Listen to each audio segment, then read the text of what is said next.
Well, welcome back. It's now afternoon on this beautiful Thursday, and we are lighting the candle, a world that works. Our conversations are always around what's going to inspire and empower our listeners. And this is why we're doing this, because there are some things in the world I think we can all agree on that aren't necessarily hitting on all eight cylinders right at the moment. And we are celebrating what is, well, let's say what we all have in common. And we're also celebrating our differences at the same time. In this world, at the moment, we are challenged to be in conversations with people that are very uncomfortable from time to time. And so you're going to hear that in this podcast. And at the same time, we're all adults here. And so that being said, we move on from the discord, and we use it as, a ninja would, as the strength to create love. And so that all said, we identified ourselves in detail in the last half-hour segment. And I want to pick up, where we were talking. We had a great conversation about what we love about our lives, and each person shared. And then we also talked a little bit about how we felt while we were sharing. And then we also got into how we felt when other people are sharing. And I want to ask you this question. With everything that is out there in the world, what kind of chance do you think love has to take hold and be practiced everywhere all the time? So in this segment, you can volunteer to pick this question up, talk about something else. Let's stay away from the stock market. Or you can turn around and ask more questions. Whatever seems to work for you. Make sense? Absolutely. Okay. So back in the 1960s, there was a very famous gentleman who wrote a song called All You Need Is Love, right? And it seems simple enough, right? So what is it going to take for love to be the prevailing force in the universe? God, if I had the answer to that, man, we could be rich. Like, it seems so simple. That's the thing. I don't know about you guys. I don't get it. Like, I don't get what's going on in our country. I mean, somebody mentioned earlier, being in the United States, and I do think this is the greatest place ever. But I think we got a couple black eyes right now, and I'm kind of frustrated that we can't love each other more. And I don't know. I sit there like speechless, which is funny for Jill. But I literally, I don't understand why we can't be kind and love each other. Like, you don't have to like me, but just leave me alone, and vice versa. Like, I don't know. It baffles me, Bill. I want it, but I don't know how to get there. Excellent, Jill. Who else? I have a question, I guess, is the natural state of things a state of love? Because if you believe that, then that's one conversation. If you believe that not love is the natural state of things, that's a different conversation. You mean if people are like naturally loving, or they're naturally just sinners, so to speak? Yeah, if you removed all of the noise and we were just who we are, because we're all human and sometimes we suck at it. That's like our little mantra. We revisit that phrase frequently on this podcast. Yeah, we like to default to that. But so if you removed all this stuff, what would we experience towards someone if you stripped back all the environmental layers and learned behaviors and all the noise? Would it be love, or would it be survival? Would it be aggression? What's at the core? I think there's two pieces to that. I think that I guess in the best way, I imagine, and I don't know that this is true, I just imagine that there's light and there's dark, and the more light you shed, then the less dark there is, right? So it's always at play with each other. And I think that if you want to bring more light, and when I say light, I mean love, if you show more and you give more, then that feeds into other people's energies that may be more dark. However, I also, on the other side of me, think about like what we do to survive and just our basic need to survive. And so a lot of people do things that are negative or bad because they're just trying to survive. And I, so I don't know. I mean, I guess if everybody wasn't in, people weren't in this feeling of like, I have to survive, and people were doing better, I guess, in certain parts of the world, that maybe there wouldn't be so much hate and anger. I don't know. I'm just throwing out my thoughts as they enter my head. I actually think it's brilliant. On any particular issue, there's a front of the hand, back of the hand, relationship between light and dark, and between love and lack of love. I wouldn't use the word hate, because hate is an active term, but lack of love is like lack of light, right? Light and darkness. I like that, very much. So the whole idea here is what's being talked about tends to be what gets talked about, right?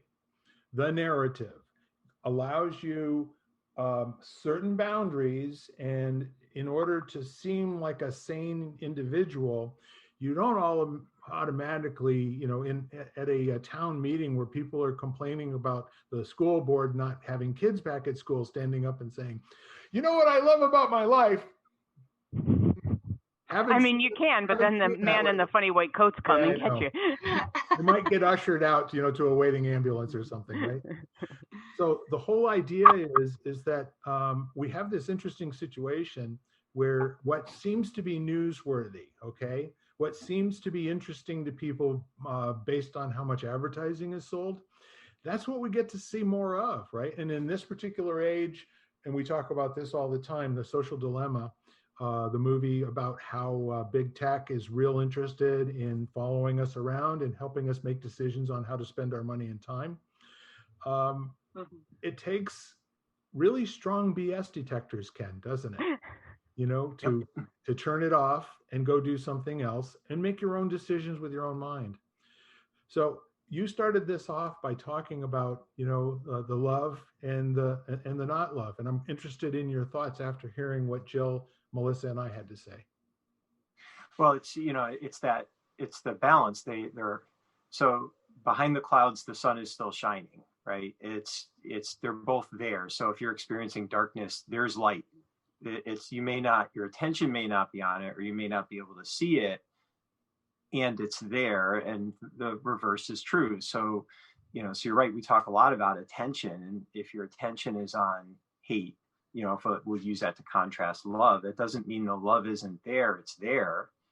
It's just that something that's a little bit more relevant to your survival is going to get your attention. So, we're kind of programmed, we're hardwired in our nervous system to pay attention to things that could kill us, So whereas when we're in a comfortable place, we just kind of relax, so our attention moves a little differently. So, so I wonder if a lot of, like you said right now, because we're in such an information rich, environment, the things that draw us our attention, it's like the gas shortage thing.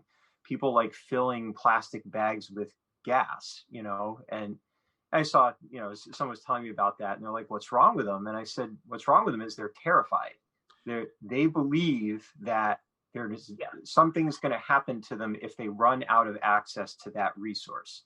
So they're desperately, I was a lifeguard when I was a kid, when I was a teenager, and we learned that you can't, you have to be able to get away from someone who's drowning, because they will take you down with them. So you have to be able to save them in a way which also protects yourself, because you can't reason with them when they're in that state. They just want to breathe. So, so I think there's a lot of that right now. What we're seeing, there's love there. It's just hidden by that feeling of being at the bottom of Maslow's hierarchy of needs, just your basic needs aren't being met. So you feel like you're drowning. So you're acting out. Definitely. You know? Lisa, you are the natural next. Yeah. Really? I was just, well, because I remember hearing the talk that, there's two motivations in life, love and fear. So fear, I think, is the big motivation for almost everything, especially in the past year. And I think that can lead to being irrelevant. And I've witnessed that in my own family, that fear of becoming irrelevant from what's going on in the world. That they're both always there, but that's how people are acting out of it. It might not look like love, but or the lack thereof. And I actually saw Dr. Bernie Siegel last night, and he was talking, like, he just goes up to people and he'll say, I don't know what your parents did, but I love you. And it usually just knocks people out. So, and he says it all the time. He's a cancer survivor as well, and a near-death experience survivor. And but that whole fact of just being able to say it out loud is not kind of countercultural often too. It's not something I'm even comfortable doing, but I think just the use of the word could be a step in the right direction if more people could just say it. So. Absolutely. And about the gas thing, the gas shortage, I just read something on Facebook. They said everybody should put out the post that there's a shortage of jobs, so everybody would run out. Oh God, that'd be amazing. My recruiter friends would kiss you. We had that for a while, didn't we? Had it for a minute last year. So what's really interesting about that whole thing is that I made a conscious decision probably about 2 years ago on Facebook. When I finally found out it costs exactly the same amount of money to heart somebody as it did to like them and give them a thumbs up, right? What a cool thing to find out, right? Didn't cost anything more. So why not love people? And, I've also brought into my community, in my networking groups and the people authentically, that I do have that feeling for. Of course, on an inside level, I kind of love everybody. You get that? So I am really, encouraging, and I want to be the person out there who is saying I love you to business associates as well in our networking groups. When you can authentically stand for loving people, no matter who they are or what they do or what your history is. And the reward for me is when I hear it echoed. Mm-hmm. I get that they get that I love them, and they get that I get that they love me. Yes, Melissa. I have a question or a thought. So I love that, Lisa, your point, like love versus fear, because I do agree with you. I think like a lot of it comes out of fear, right? And to your point, Bill, you started off this conversation that we get a lot of media, and whether it's through social media or on the TV, and all of it sparks outrage. It feels like everybody's outraged. It doesn't matter where you stand. It's like everybody's outraged. And so because it's like trying to touch points that get you upset. And and we spend all our time in outrage and not in solving problems, right? It's okay that this is that way and this is that way. Let's figure out a way to solve the problem without being so emotionally outraged. But we can't seem to get there because we're so, we get so bent over what we're hearing, and it makes us upset and angry, and that's where that comes from, I think. And it isn't really good for us. Totally agreed. And let me just pose a question here. What if there's nothing wrong? Right. Oh, well, the media will always find something. So they're shooting for outrage, but they want you to talk about how we fix it. Do you realize, when people start to understand there is no conversational way or legislative way to fix a conversation? So you need to step back and you need to say, is this just people talking? Are they giving us a report that they want us to believe and then get incensed about? And most people are going to say, not seeing it in my life and not real interested in following on to this, but enough people, a small number of people will become mobilized and energized and, plugged in like this is, they've got their fingers in a wall socket or something. It only takes a few. It only takes a few. So if you think that what we're hearing on any issue is the truth, and I had a long conversation with Shelley last week, and it had to do with just that. There is big money in getting people to be upset about something and taking a side. Huge money. I mean, you can't even, the numbers are in the trillions worldwide, okay? So if you know that and you understand that advertising is advertising is advertising, it may look like something else, but what if the best thing you can do is say, well, that's nice, and move on and look for love in your life. That's my suggestion to the folks that are listening in today. Be skeptical about anything you hear and half of what you see. Don't believe it, okay? And if it's conversational, let it disappear, because conversations do that until they attach themselves to an object. You want a problem to exist for time, declare war on it. Hire people to work in a bureaucracy whose job it is to solve something that doesn't exist. Okay? So if you want my 2 cents on the subject, you want to declare war on cancer and actually put the money behind that to end that, I'm on board with that. You want to pick anything else having to do with people's cultures, their religions, any of that kind of stuff, good luck, Charlie. I'm on to the cancer stuff. Let's worry about that. So there's no prescription here. There's no right way to do it except for what comes out of your mouth, folks, I say, creates worlds. So if there's a darkness, what do? We light a candle. And we love the person who's complaining to us. And we listen to them, and we don't invalidate them, and we don't argue with them. I haven't found that to be terribly useful. Has anybody else? I appreciate your opinion. And if I had been through what you have gone through, I would probably feel the same way. Now, what do we do? What's next? Right. I think what you said, Bill, earlier really struck me. You kept using the word authentic. And I feel like, so I described part of the COVID times, the pandemic times as weeding. So like, hopefully none of my friends that I weeded are listening, but no, but like, just, I didn't have to go to this. I didn't have to go to that. I didn't feel obligated. So like, even though my world didn't slow down per se, my world slowed down. And so I was able to look at who brought me joy and who didn't, and weed a little. And that's been really great, because I've been able to prioritize. And like, I talked with a friend the other day who I haven't talked with in like probably a couple years, and we picked right back up where we were. And we both commented on that's like true friendship love, is when you can do that. And there's no pressure to have to connect or have to do things. And so I think sometimes it's important to look at the authenticity of your relationships and your friendships and love, and evaluate. Yeah, and the other part of authenticity is being willing to share something about which you would normally, let's just say your attention has nothing to do with how you look.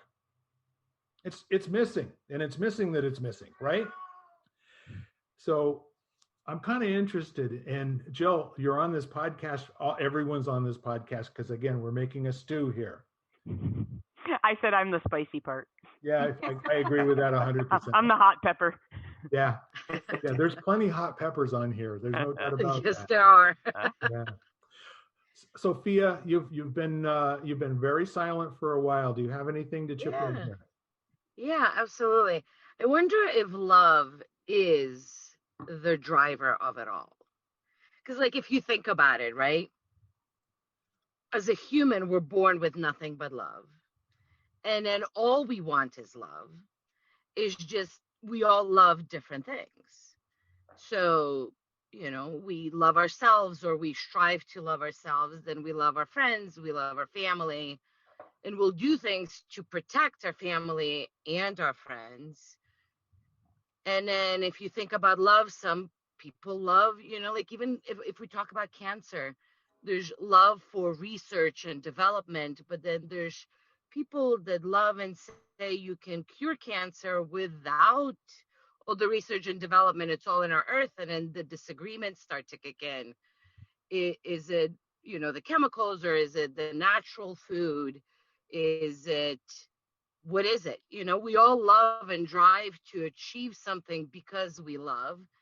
I think people of power know this and sometimes trick our minds to do one thing or the other because of our love for each other and because of our love for this ultimate, whatever the society or the goal is.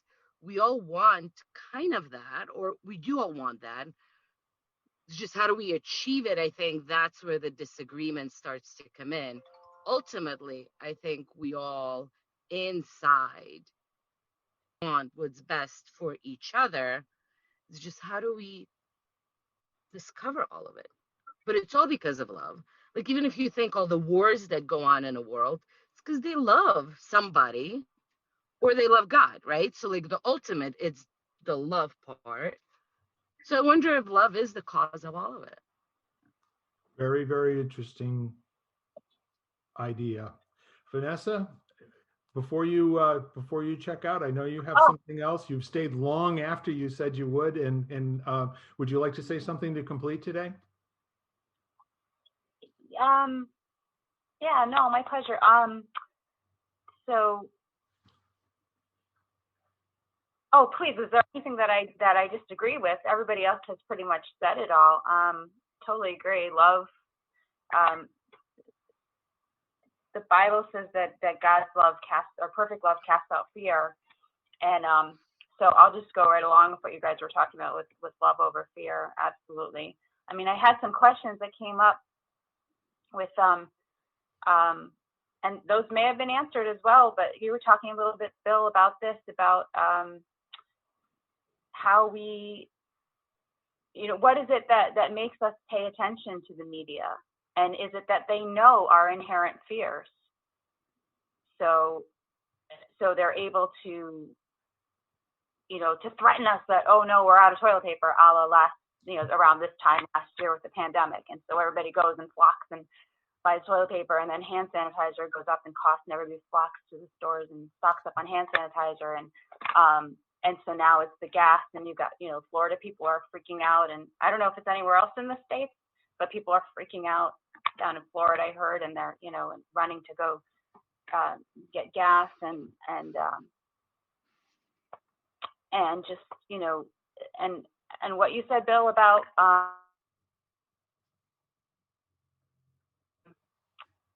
you might have to repeat that quote again, but believing half of what we see, half of what we hear, and most of what we see, or something along those lines. So believe nothing that you hear and only half of what you see. Nothing that you hear and half of what you see. Yeah, the half of what you see should bring up questions. Yeah. Okay. All right. So, so that's my contribution. I agree with you guys. And then that's my question, and whether or not it was answered entirely. But what is it that? How does the media? How is the media getting us to pay attention to it? And then, in general, how does it know what we fear? It must know what we fear most. I mean, the human condition, we're not that hard to figure out. We have fears, and I think originally, I think it was this segment or the last, Ken mentioned the Maslow's hierarchy of needs. Tap into the basics. If we can get our safety and security threatened, like, oh, you've got to get the vaccine because otherwise you'll, at the very least, you won't be allowed into the sporting events. But also you might not be able to get a job that you applied for, or at the very worst, you could contract COVID. So it's like, What is it? Fear motivates. I'll leave it there.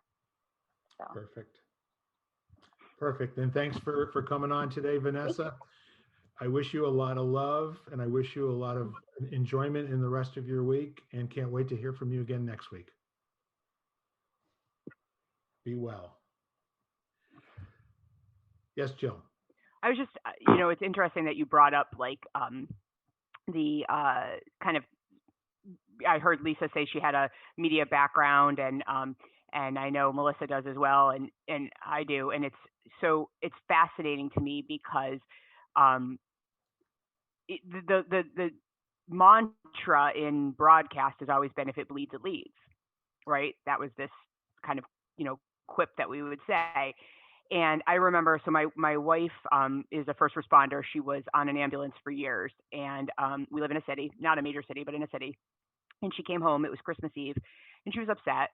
There had been what they called a shooting, gunshot to the face, but it ended up being a pistol whipping. Not that that's better, but it's not a gunshot to the face. But she got to this apartment, and it was packed. There was kids running around. It was in the middle of the night. It had a lot of smell of a certain herb, let's say, floating through the air. And the person didn't want to press charges. The person didn't want to go to the hospital. And so clearly we knew what was going on. And so when she got home, she looked at the TV outlet.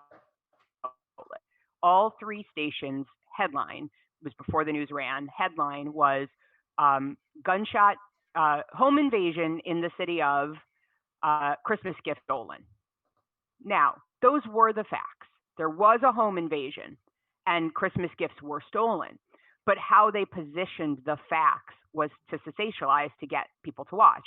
And essentially, it was a drug deal gone bad. And I'm not saying that drug dealers or people who use drugs should be hurt, but it wasn't a random thing. And when you run a story saying that, people in the suburbs of the city won't come here and spend their money and buy property because they think that it's like a third world country and that people just come into your house and steal your Christmas gifts and shoot you up. And I think that that's my frustration. And what you said is the important part, is we now have the ability as adults and as humans to do the work. When you hear the headline, when you read the headline, click the button, dig deeper, read more, look at the source, and try to figure out the real facts.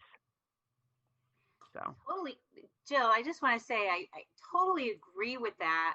And I'll just add to that. And then other times you could just not take the bait.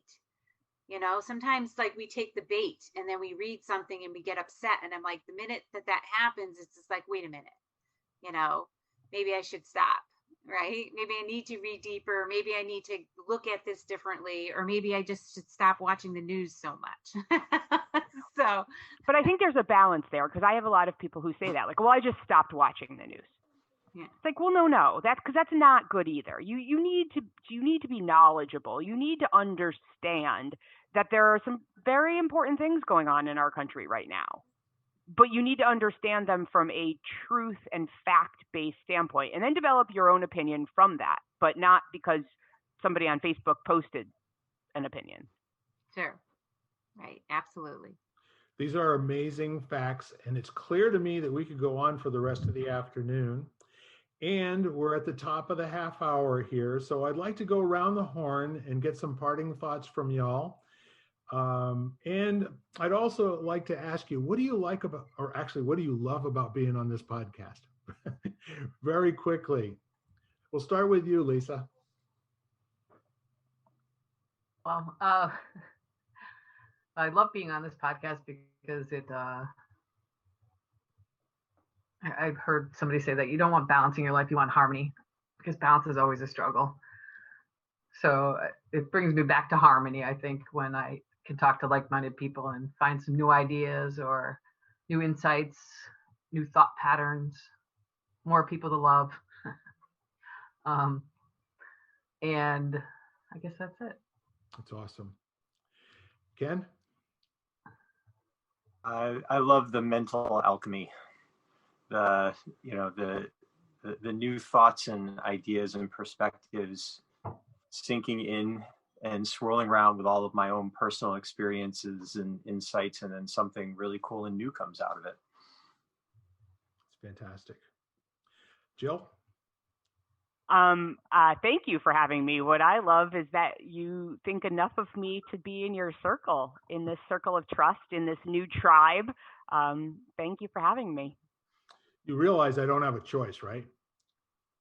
I don't know nothing. It's a no-think decision. Let's put it that way, okay? It would be silly not to. Thank you. All right. So, Sophia? Yeah, I mean, this was my first time here, and I really enjoyed the conversation. So, thank you so much for having me here. Love conversations like these. They do stimulate our minds, and they almost like take us away from the ordinary and include the ordinary in it. So, very nice spending this time with all of you guys. So, thank you so much. I loved it. I loved it too. It's really awesome to have you here. And last but not least, Melissa. Well, first of all, I also loved it. So thank you for inviting me on. This is also my first time here. So I guess, the big takeaway for me is to really love everyone unconditionally.